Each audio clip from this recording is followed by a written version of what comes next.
Tamil screen review நண்பர்கள் அனைவருக்கும் என்னுடைய இனிய வணக்கம். ஹே விளம்பி தமிழ் புத்தாண்டு ராசி பலன்கள். சிம்ம ராசிக்காரர்களுக்கு என்னதான் ஏழை குடும்பத்தில் பிறந்திருந்தாலும் உங்களின் மனம், செயல், பேச்சு, பழக்கம் தாராள மனதுடன் ஊராருக்கும் நண்பர்களுக்கும் உதவுதல் என எல்லாமே உயர்வாகவே இருந்து வரும். இதனால் உங்களை சுற்றி எப்போதும் நண்பர்களும் பொதுமக்களும் இருக்கும்படியாக உங்களை வளர்த்து கொள்வீர்கள். இளம் வயதில் ஆன்மீக தேடுதல் அதிகரித்து பிறகு குடும்பத்தின் வழிபாட்டு நம்பிக்கையை மட்டும் கொண்டிராமல் எல்லாவிதமான நம்பிக்கைக்கும் ஒரு நியாயம் இருக்கிறது என்ற கருத்துகளுக்கு சொந்தமான ராசியில் பிறந்தவர்கள் தான் சிம்ம ராசிக்காரர்கள். கடந்த ஒரு வருடமாக உங்கள் ராசியில் ராகுவும் 7ஆம் இடத்தில் கேதுவும் இருந்து வருவதில் இருந்தே உருவம் இல்லாத ஏதோ ஒரு சக்தி வந்து உங்களை வழிநடத்துவது போல உங்களை பற்றி எப்போதும் பெருமையாக நினைத்துக் கொள்வதும், பேசுவதும், யாரை பற்றியாவது குறை சொல்வதும், வெறுத்து பேசுவதும், கோபமாக பேசுவதுமாகத்தான் இருந்து வருவீர்கள். மனைவி அல்லது கணவரை கூட அவர்கள் சொல்ல வந்த கருத்தை முழுமையாக சொல்ல விடாமல் தடுத்து அவர்களது அறிவுரை செய்ய அவர்களுக்கு நீங்கள் அறிவுரை செய்ய ஆரம்பிப்பீர்கள். நான் சொல்வதை சற்று நீங்கள் சிந்தித்து பார்த்தால் உங்களுக்கே தெரியும். ஆனால் இது உங்களுடைய குணம் அல்ல என்பதனையும் உணர்ந்து கொள்வீர்கள். இதனால்தான் கடந்த ஓராண்டாக நிலைமை சரியில்லை. ஏனென்றால் உங்களுக்கு குணத்தை கிரகங்கள் மாற்றிவிட்டது. இதனால் எங்கும் எப்போதும் பிரச்சனையாக்கி கொண்டு வாழ்ந்து வருகிறீர்கள். குருவால் பணம் வருகிறது, சனியால் தொழில் வருகிறது, வியாபாரம் வருகிறது, வேலை வாய்ப்பும் வருகிறது. ஆனால் இவை அனைத்தையும் குறை கண்டுபிடிக்கும் மனமாற்றத்தால் பிரச்சனையில் கவலையில் இருந்து வரும் உங்களுக்கு இந்த ஆண்டு எப்படி அமையப் போகிறது என்று பார்த்தால், வரும் 14/4/2017 முதல் அடுத்த தமிழ் புத்தாண்டுக்குள் 3 முக்கிய கிரக பயிற்சிகள் நடக்கவிருக்கிறது. அவைகள் ராகு கேது பயிற்சி, குரு பயிற்சி, சனி பயிற்சி. ராகு கேதுவால் மனதில் பெருமையும் மற்றவர்கள் மீது எப்போதும் குறை கண்டுபிடித்து பேசி பேசி வெறுப்பும் கோபமாகவும் இருந்து வந்த மனநிலை மாறும்.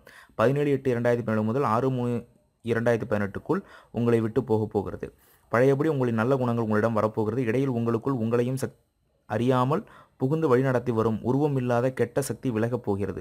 7ஆம் இடத்தில் கேது இருந்து வருவதால் ஒரு சிலர் கணவர் மனைவிக்குள் இருந்து வரும் பிரச்சனை, பிரிவு, கோர்ட்டு வழக்குகள் முடிவுக்கு வந்து சந்தோஷமான சூழ்நிலைகள் வந்து சேரப்போகிறது.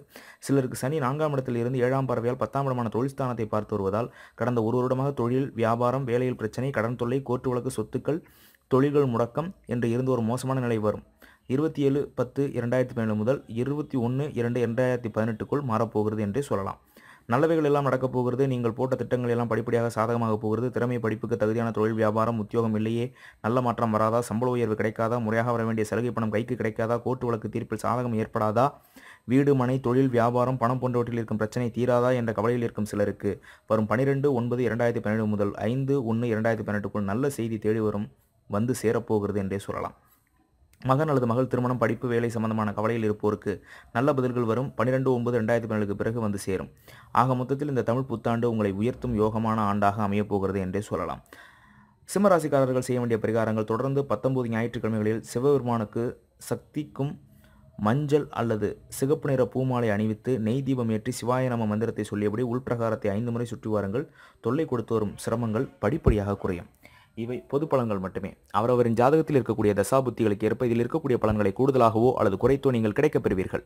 மேலும் மற்ற ராசிகளுடைய ராசி பலன்களை தெரிந்து கொள்ள நம்முடைய தமிழ் ஸ்கிரீன் ரிவ்யூ யூடியூப் சேனலை சப்ஸ்கிரைப் செய்யுங்கள். நன்றி, வணக்கம்.